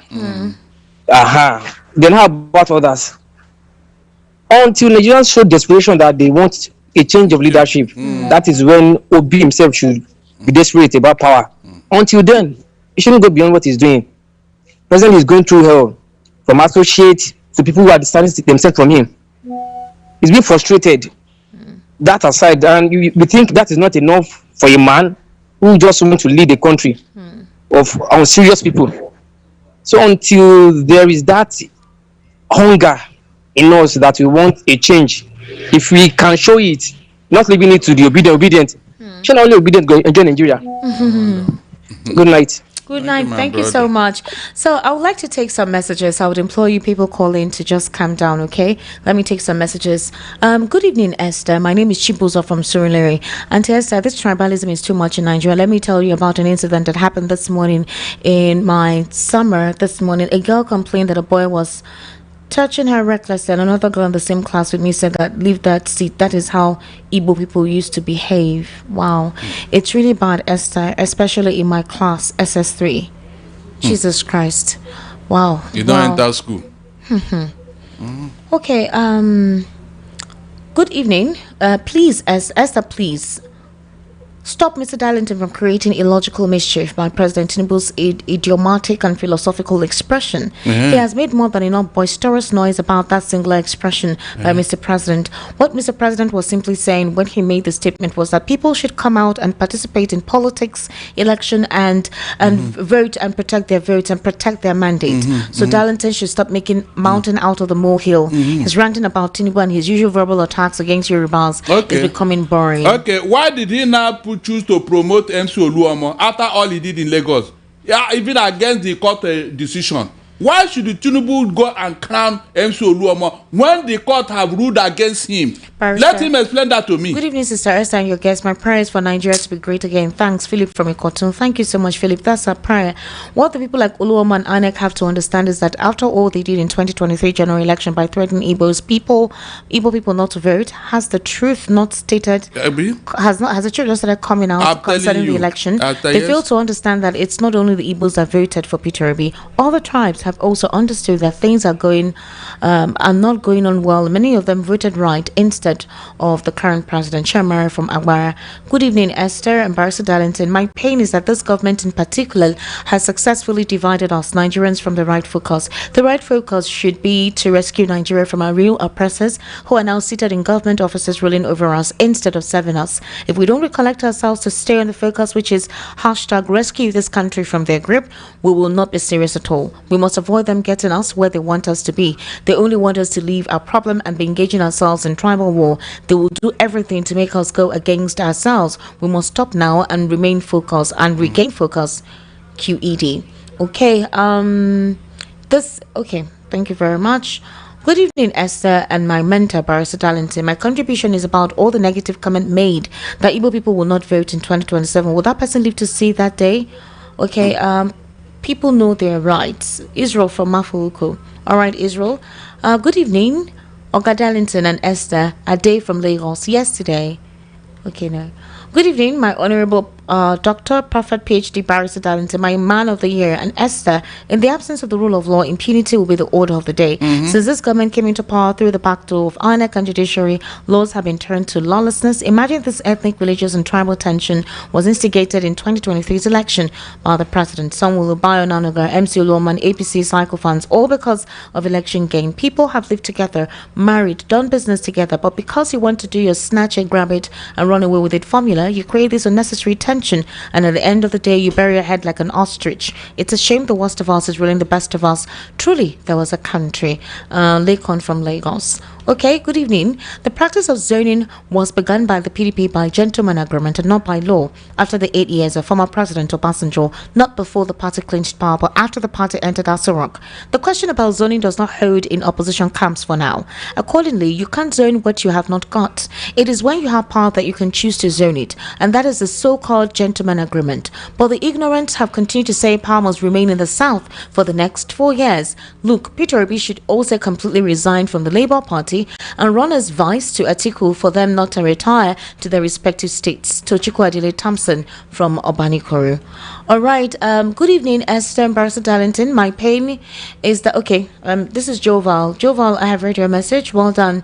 Good evening, Esther and my brother Barrister Darlington. My name is Simeon Ochuba. My take on the issue of Obi's strategy is well understanding Obi only needs consensus tickets to run in any political party because people are looking forward to see the magic he would do to win primary without money bags. The other day I said Amechi will floor Obi at primary. Barrister Darlington was laughing at me, and it's a fact because Amechi can do anything to secure the ticket, unlike Obi. Thank you. Okay. Darlington, it was Igbo man that was greedy as far as tracker of Balogun was concerned. The Igbo man refused to give the Yoruba that helped him to sell his goods share. The Igbo man said he will never give him his proper 400. Which kind of 400,000? I don't think it's 400,000 though. How much it will be good? Be good, you know? It's not 400,000 though. Please, get your facts right. It's not 400,000, Gideon. I mean, I'm not a buy for Balogun. No, it's not 400,000 or everything that has become more powerful than the government in Lagos. Could you imagine that yesterday I was parking out from where I live to a new place, and the Agboris came that I should pay them 100,000 naira for parking out, and the driver carrying my property will pay them 20,000 naira total, and the driver 2,000 naira. That is the Nigerian Lagos we live in. The same thing happened when we're parking to a new residents. In fact, they came and knocked on our gate and said, "Owoda." We have to pay them. Good evening, Esther. My favorite Barrister Darlington. See, I'm a Yoruba guy who is married to an Igbo lady and have a beautiful daughter called Uninye. I gave her the name by myself, and I have been to many Igbo lands such as Enugu, Imo, Ebonyi, Abia, and Anambra. They were very kind people and they were very industrious. They shouldn't be discouraged about the 2027 elections. They should come out and vote out this parasite government. I am Michael, also known as Ebaijo from Mushin. Did I call that right, Barrister? Ebaijo. Go ahead. Good evening, Esther and Barrister Darlington. You're doing great. What is happening in Lagos State now is more than tribalism. The Agbero boys are disturbing everybody in Lagos State. Lagos State was not like this before Tinubu took over Lagos State. Agbero in Lagos State is disturbing both Yoruba and Igbo people, even Hausa people in Lagos State. Could you imagine that I have a bike that I can't take it out because of these Agbero boys? In fact, I'm tired of these Agbero boys, and I'm a Yoruba man, Folusho from Abulegba. All right, Felicia. Good evening, VOP crew. Esther and Barrister Darlington. I'd like to tell you people to start extending this your evening rush program to 10 p.m. This 9 p.m. usually end. It is too short for us. We're learning a lot from this program, along with Barrister Darlington's great analysis. Chooks from Okota. Mr. Chooks, Okwemasi, I am a woman. I'm a lady. You want me to go home by what time? When do you want me to get home? I will take you home. You... Barrister, you've been here since morning. You want to stay till 10 p.m.? Why not? If not, Chai. It's my own national service. Okay. Good evening, Esther and Barrister Darlington. Solomon Asika from Mushin. After NSAS protests, where there was no discrimination, whether you were Igbo, Yoruba, or Hausa, they all came together for that protest. And after then, government had been looking for ways and means of breaking us by ethnic, religious, and tribal bigotry. Starting from the last presidential election, that year Chinedu was asked not to vote because of her tribe. That you should bear it in mind that this kind of altercation has been brewing, waiting for the right time for miscreants to seize the opportunity and label it Igbo Yoruba fight in order to loot and cause mayhem. Paris, I will not lie to you, I was really disappointed in some Nigerians' afterthought and reactions to what transpired. Some people did not even express apathy for the young man who died from that whole incident. Matter. They didn't express apathy. They were looking for more blood. It's terrible, you guys. We can't be going through this. We can't. Esther, we can't. Look, you were here when I told someone, probe these people that did this thing. It will cause more problem in future. You don't understand. Somebody died. Somebody woke up in the morning, went to the market to hustle for his daily bread, to hustle, and this man died. And all you're thinking about is how to eviscerate, eradicate, hurt. Why? When? Why? When a very reverend Oba said that what he said about the Igbos jumping into the lagoon. We are together. We have to work together. All right, evening, Esther. My greetings to Barrister Darlington. I respect you, sir. First, tribalism is everywhere, even in Igbo tribe. I'm a Yoruba by name, Abiodun.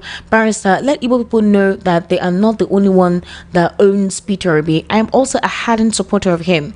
There should be so many Yoruba reporters singing his name also. We want a change by force. If Obi disappoints us, then we vote another person next election too. From there, one day we have so many Yorubas in the obedient movement. Very true. Like I said, he wouldn't have won Lagos without majority of the Yorubas voting for him. It wasn't going to be possible without that happening, actually. Esther, so I don't know. We agree. Nobody have said that not only the Igbos voted for Peter Obi.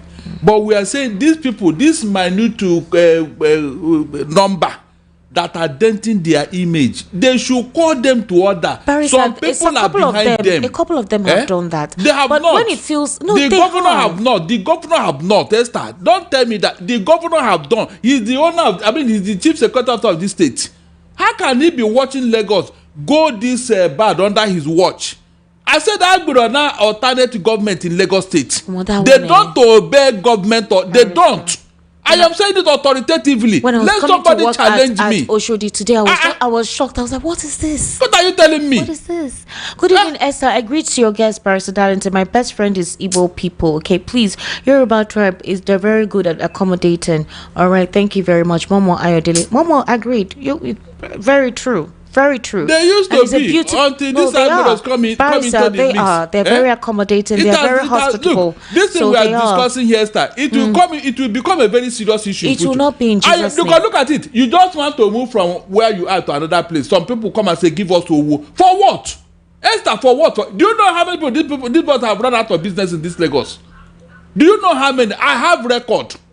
All right, Ambassador Philip Osonu, welcome. Come and join us, please. How are you?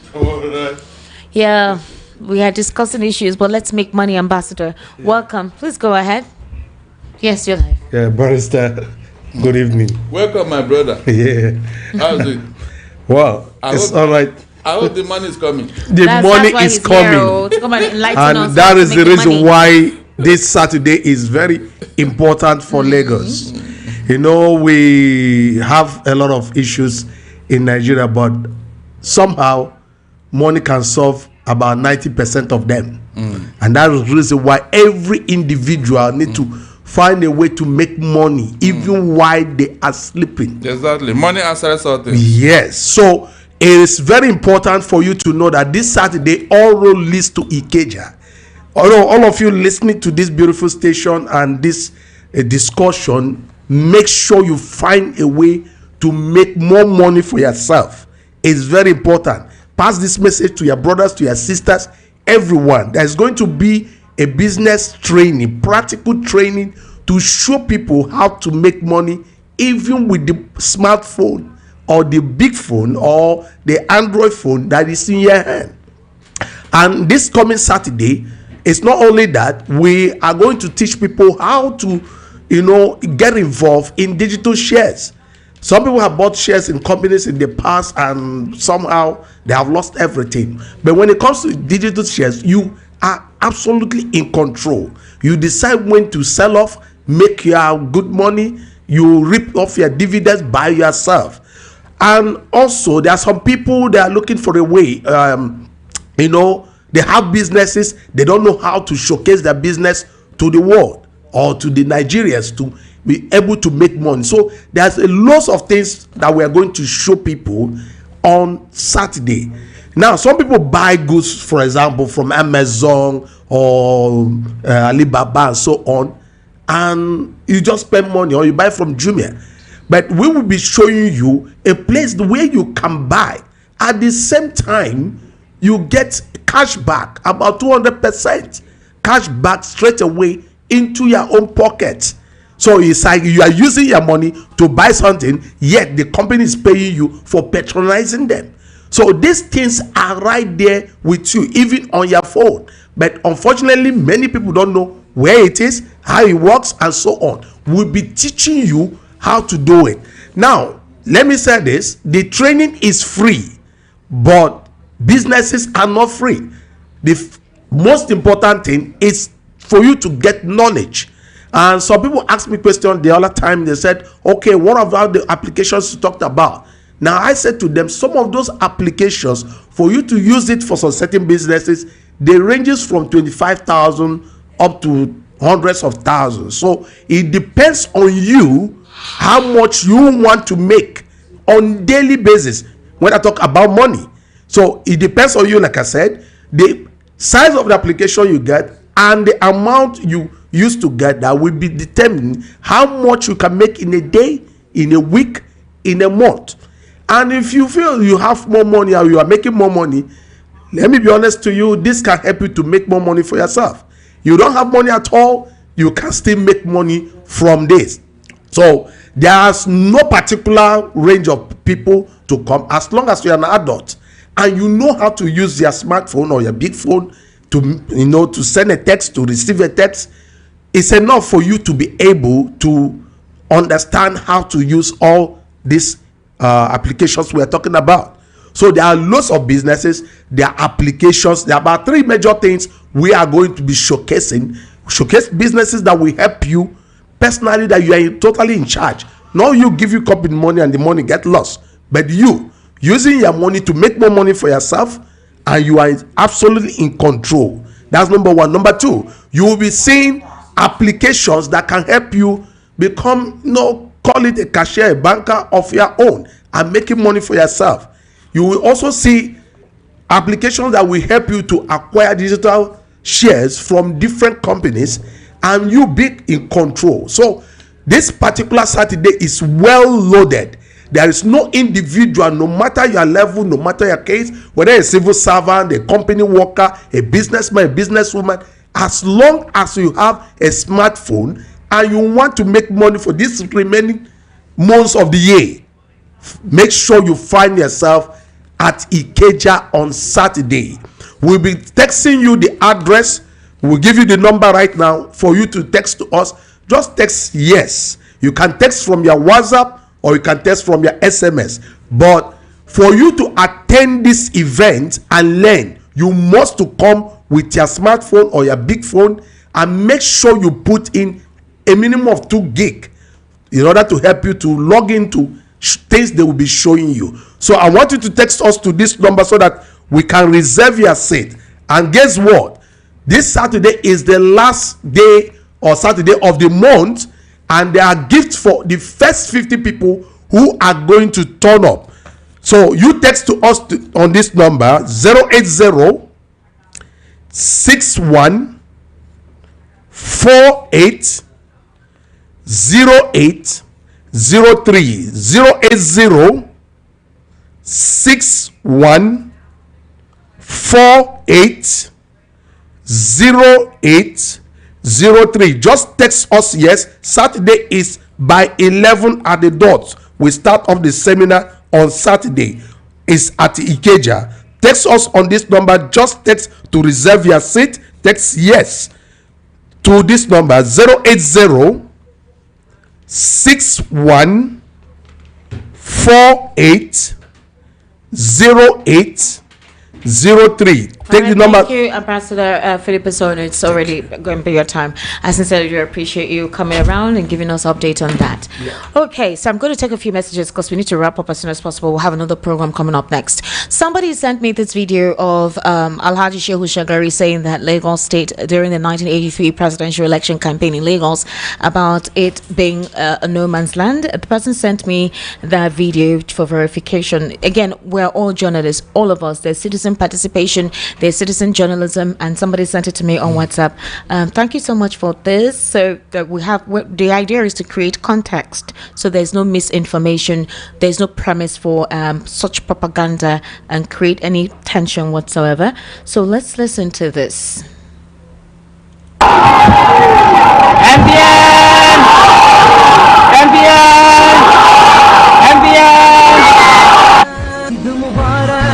Lagos is the city of the Yorubas, of the Igbos, of the Hausas, of the Orobos, of the Nupes, and of all the tribes of Nigeria. They are all here.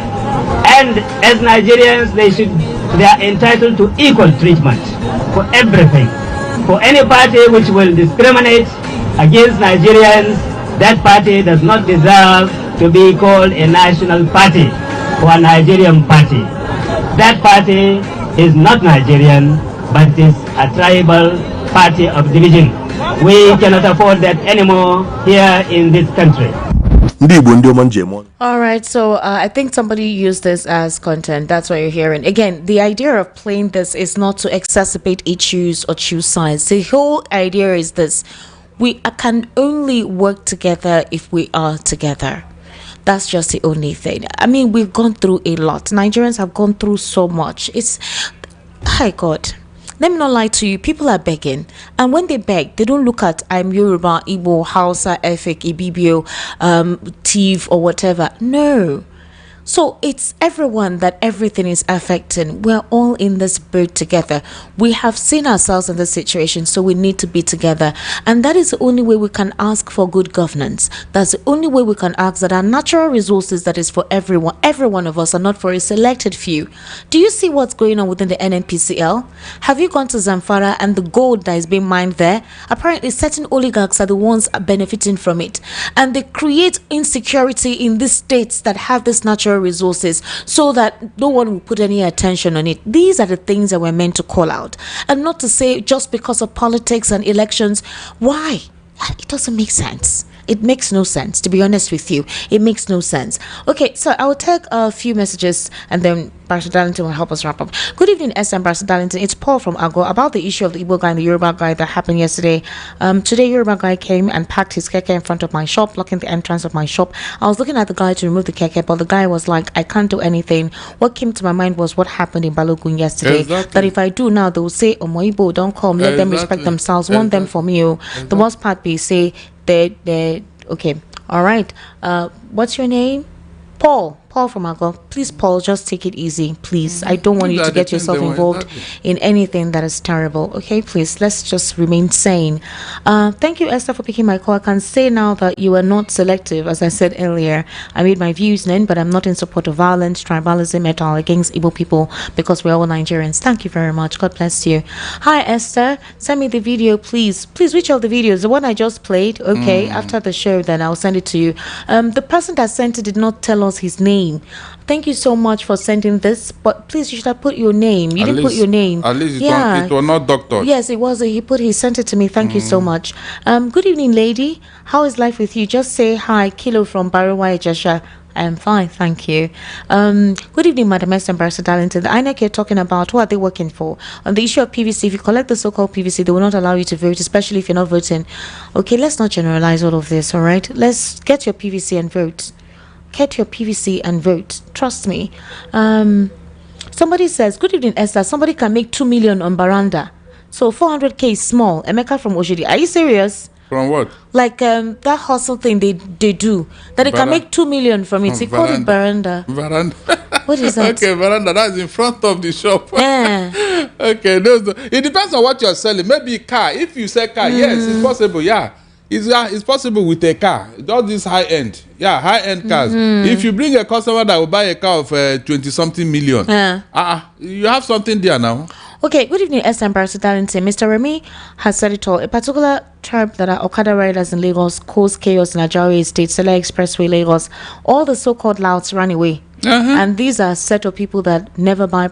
Okay, I'm not going to read all of this. No, seriously. It's not obvious. I'm telling you. That's why I'm getting very angry. Because I'm peaceful, you now want to use it against me, Esther. That is the meaning. All right, Mr. Common Sense says we're not one in Nigeria in many ways. Take a look at our government today in everyone's face. If any fight starts, nobody asks you where you're married from because our government pushed us to it. We keep talking about whether Nigeria is one, but other people at election time will make it open to everyone. We're not one. Igbo man has been preaching peace in Nigeria and no one does the same. Let's talk about the houses or other developments being done. Nigerian laws are not existing today. Courts will issue a topic and the government today will turn it against the people. The question now is, in which way are Nigerian people going? Mr. Common Sense. All right. Hello, sir. Let's take some days to fast and pray for this country. Everyday analysis cannot solve the nation's problem. We need to bring the nation into the hands of God through prayers. Nigeria needs deliverance. Politicians want to divide us. Ero Mosele from Abuleogba. All right, Ero Mosele, you can tell me from what time to what time and what days that we should start this fasting. Okay, we need prayers, true. Good evening, VOP. PDP, once upon a time, the so-called biggest party in Africa, a party that wants to rule forever, but because of pride, ignorance, impunity, looting, and wastefulness, it has lost its relevance in the heart of Nigerians. How the mighty have fallen. Also, because of the so-called cancer called Wike, PDP is not willing to let him go. That's why PDP is a dead state now. They have allowed Atiku. Okay. Thank you very much for your message. That's quite lengthy. Okay. Good evening, Esther. Barrister Darlington always have a good defense for any criticism against him. I like him for that. He's a good lawyer. Emeka from Abison Estate. All right, Emeka from Abison Estate. Ladies and gentlemen, we need to wrap up about now. Good evening, Esther and Barrister Darlington. I'm enjoying your program. Tribalism is real in this country. I once looked for an apartment. Immediately we got there to check the apartment. I overheard the landlord saying he doesn't want a Omoibo in his house, so I told the agent we should go. That's how we left. Is that one on tribalism? Are we not one and we can never be one? Thank you, Alex from Ikoto. Well, there are several conversations about that, but we'll not dive into that. Barrister Darlington, very quickly, what do you have to say about this? Esther, I am saying it proudly. Let other ethnic group in Nigeria at least try to behave like the Igbo man. It will help us. Esther, I'm not missing words. Let them behave like the Igbo man who mind his business, who is diligent, who have no time for this tribalism. An Igbo man have no time for this nonsense. I've been saying it. Okay. Go to the southeast. Let them tell me. That's why I keep making reference to it. Go and show me that Yoruba or Hausa man that have been discriminated in the southeast or told to go home. Right. I have told you, those who live in my own house, a police officer, Yoruba man, a commander, and a police commander, area commander. I said until he left, I didn't see him. I didn't collect money from him. Right. Have I not been saying it here? Right, ladies and gentlemen. So why is it that you don't try to meet us at least halfway? Esther, is it not in this level that some young men will carry cane, moving from shop to shop, saying, oh, woda. Young, able-bodied men, Esther. All right, Barrister, so we need to wrap up the program. Instead of you to look at the problem you are looking for somebody to blame. Barrister Darlington, thank you so much for the conversation this evening and your analysis. Ladies and gentlemen, God bless you for being part of the conversation this evening. Please, we need to work together, shun violence, shun tribalism. Unity is the best way to go. We are all one. The blood is red everywhere. No one has green or yellow blood. My name is Esther Machikutu. Have yourself an amazing evening and see you tomorrow.